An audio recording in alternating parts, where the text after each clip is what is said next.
Hey guys, it's Andy and George with Troglodyne back again after quite a break. Had a few things that we needed to take care of back here at the ranch, but we were talking about something earlier today that we thought actually was worth sharing, so we figured we would do a video on it. Yeah, speaking of back at the ranch here, uh, as you might understand, we're in Texas and we recently had a huge power outage that just caused amazing amounts of chaos. And a lot of that has to do with the topic we're about to talk about today. But we ourselves had a burst pipe right in there, and we've been sort of general contractors rather than programmers these days. So things are looking fine for us right now. But the point is that we realize that a lot of the problem is due not necessarily to the mainstream narrative, which is, oh, it's deregulation's fault. Not really.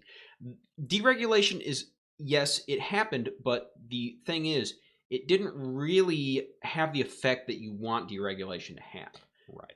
So the big deal is that the reason you want to deregulate something is because you see it as a process based sort of organization that is just totally incapable of responding to market needs and to customer needs, right? Right, where you're hitting what the heterodox Austrian economists would talk to about the economic calculation problem, something like that, or Hayek, that sort of thing, would talk about the knowledge problem, the limits of knowledge in society was one of his famous essays. Yeah, in general, the idea is that you are trying to satisfy a metric that customers actually don't care about, right? Right. So, for example, you can say, hey, I am satisfying all the protocols, I am satisfying all the metrics that we need, but those have nothing to do with reality, right? Right. And in this case, we had several mandates that were specifically to turn down certain types of plants and try to invest in other sorts of more sustainable green energies, which, hey, I have nothing against,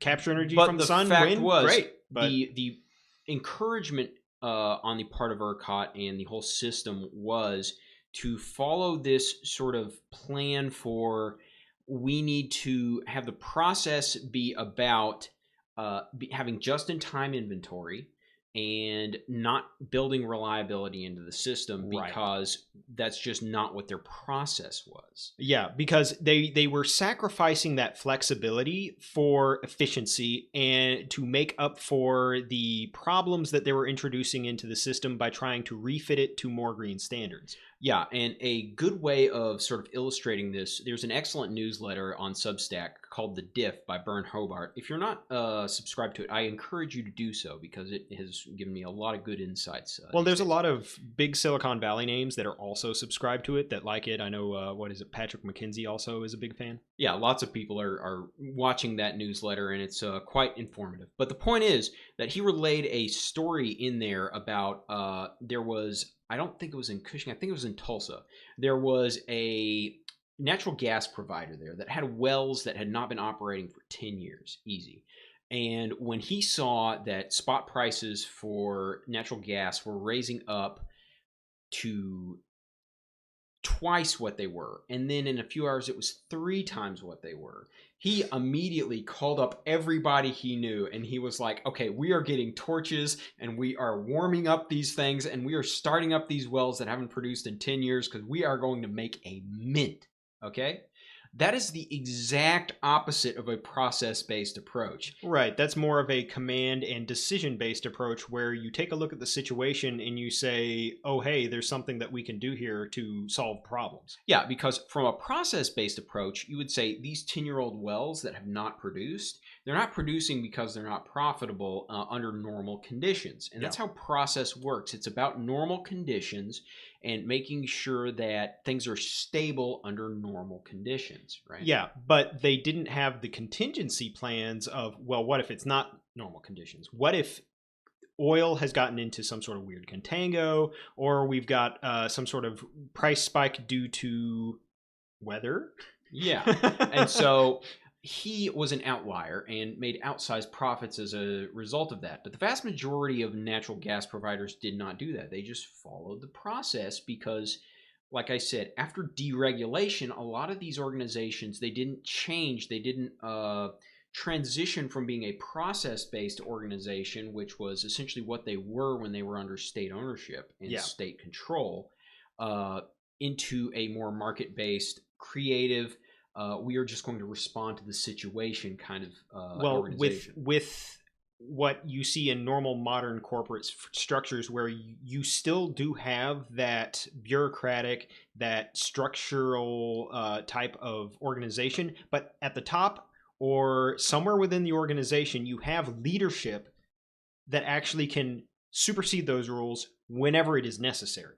Yeah, and that's really the whole point of the profit motive, and the whole point of not using centralized economic planning is because these things will happen. Okay, you have to have a system that is stable, so their process is not bad. Okay, there are things in which you need process to happen. The best example in the software industry is you're going to have customer support, and you want that to be a process-driven thing.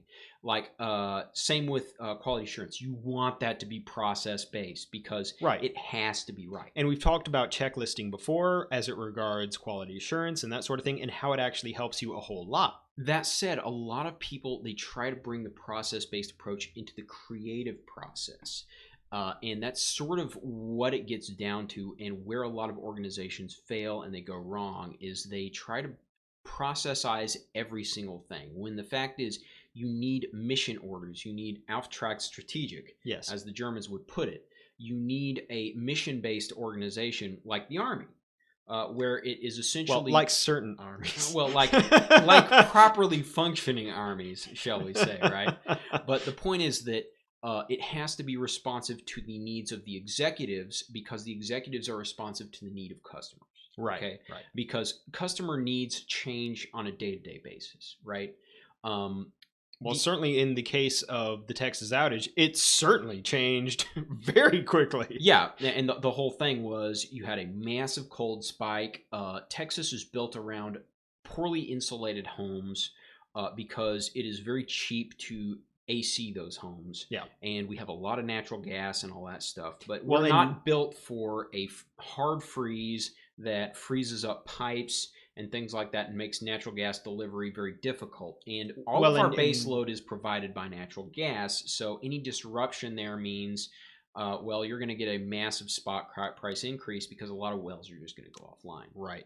Which, whenever you're talking as well about the lack of insulation, that sort of thing, it's also kind of a legacy of building techniques in Texas, where a lot of houses were still built before AC was a big deal in Texas. AC only became a big deal in Texas in the 1960s. Yeah, and a lot of houses still around from either before then or a little bit later, where electrification, AC getting in almost every home took a while. Well, and that's sort of a theme in America, is that we really get ahead of ourselves. We put on airs. We think that things are a lot better than they are, but the fact is, most of Texan capital hasn't even been here for 50 years. Oh, no. The vast majority of Texas, I mean, you talk about how developed Dallas is now versus what it was even in the 60s. Oh, it's insane. The vast majority of the place was open fields, compared to now.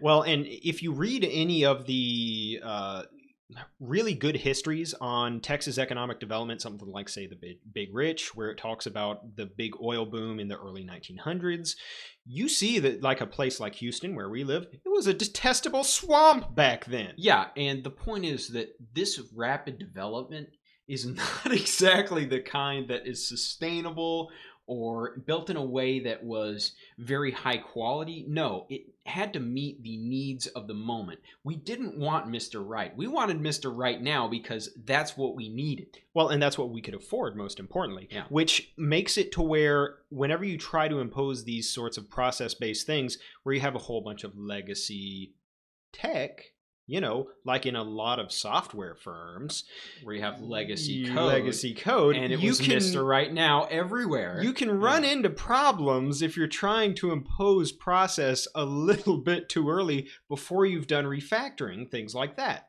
Yeah, and you really have to have the flexibility in our organization to allow these sorts of things. One of the big problems that was very obvious in the ERCOT situation was that they had price controls. Yeah. They had a cap on the amount of money that you could charge for natural gas. So there were a number, I believe it was something like 38% of plants were offline for unknown reasons. But the fact was they were not allowed to buy gas at the price that was capable of being provided so that they could actually run. And Right. so they couldn't run profitably, so they just shut down. yeah, and so as a result, the insurance companies are going to take a bath on all these claims from these various burst pipes and things like that. That you Well, get and we're from, already seeing a wave of bankruptcies in various companies where they had contracts with the customers to deliver at this price, but they had to deliver at this extremely jacked up spot price because they weren't in the futures market insulating themselves. Whoops. yeah, or they didn't have any kind of backup, which was sort of a endemic problem. All of the power plants themselves, like I said, they had a sort of just-in-time inventory rather than keeping a large amount of inventory on hand to buffer against events precisely like this, right? Yeah. Which really gets down to what was the organization focused on. If it was a focus on customers organization, which is a mission-based organization, it would have put in these sorts of safeguards so that it could meet its service level agreements, SLAs, like we do in tech a lot of times. Exactly. Right. That's why we have backups. That's why we have these sorts of things. But the fact is, a deregulated industry actually knows that they're really not going to face any kind of meaningful consequences for failing to meet their obligations to customers and being in breach of contract. Well, especially when you have this big beard in front of you that's a pseudo-governmental, public-private partnership like ERCOT going on, where they pretty much get to take the blame, and a whole bunch of guys resigned, that sort of thing, that didn't live in Texas. But no meaningful change actually occurs. Yeah. And like we're not seeing necessarily any sort of big announcements by Abbott today about, ERCOT getting shook up, are we? We're seeing big announcements somewhere else, which might possibly be a distraction from that. Yeah. So what and even 20 years ago, I remember reading stories about TXU's strategy for the independent grid of Texas, which was essentially don't maintain anything.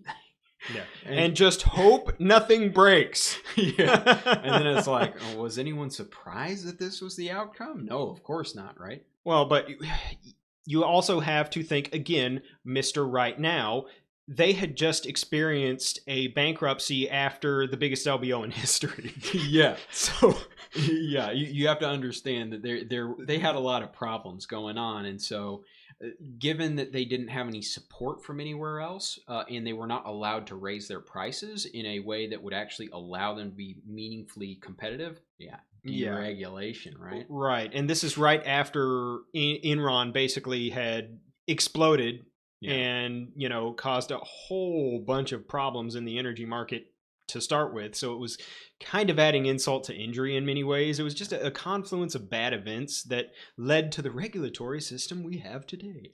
Yeah, but to bring this all back to sort of how this applies to you at a software organization, right? You want to, when you're talking about development, you need to focus on mission. You can't let this idea of process overwhelm that. Process is good. You need quality. You need all these things, but you can never, ever let it get in the way of satisfying customer needs. That has to be the number one concern, even in things like quality organizations or customer support, where it is very much more important to follow process. You can never, ever lose sight of the customer. You can never ever lose sight of the mission. I can guarantee you there are at least 10 separate occasions where I logged into a customer system because support was having a problem. It was in fact a code problem. I debugged it there. I patched it on the customer system. The customer was very happy. Yeah. And really what it comes down to is it is the fundamental pathology behind most organizations is that they stop being about the customer and they start being about self-perpetuation. Yeah, and about the process, because the process is what perpetuates the organization. So whenever you have that sort of problem, that's typically what the command structure is there to stop. Whenever you get a runaway process, whenever you get something like that, which similar to like say a Unix system where you have zombie processes that are they just keep going for some reason. Oh my god, and they just keep eating more RAM. They're hungry. Yeah. You got to get PID-1 to whack that.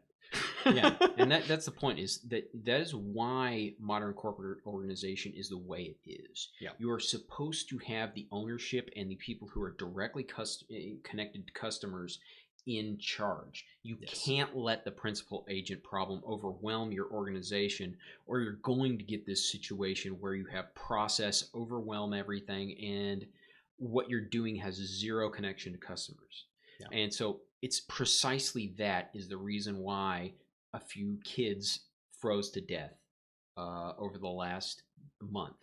Well, and similarly, like what was it? We were reading an article the other day how Grand Theft Auto Online had a bug where they were slurping in 10 meg JSON files and it caused 6-minute load times for 5 years. Yeah, and it's like, why in the hell did this not get caught? Well, it's because that was just not what they're optimizing for, as the Silicon Valley types would call it. You have to think about, what do customers feel? Yeah. Okay. What is actually coming to them? And if you're not putting yourself in that, and if you're not thinking about them, which is thinking about the mission, you are going to focus on the wrong things, right, and you are going to waste your time as a development organization, and that is fatal to an organization. Which brings us back to actionable information. Okay, so I'm a developer. What can I do to actually help that process along? Say we have somebody that's, giving us good mission orders, right?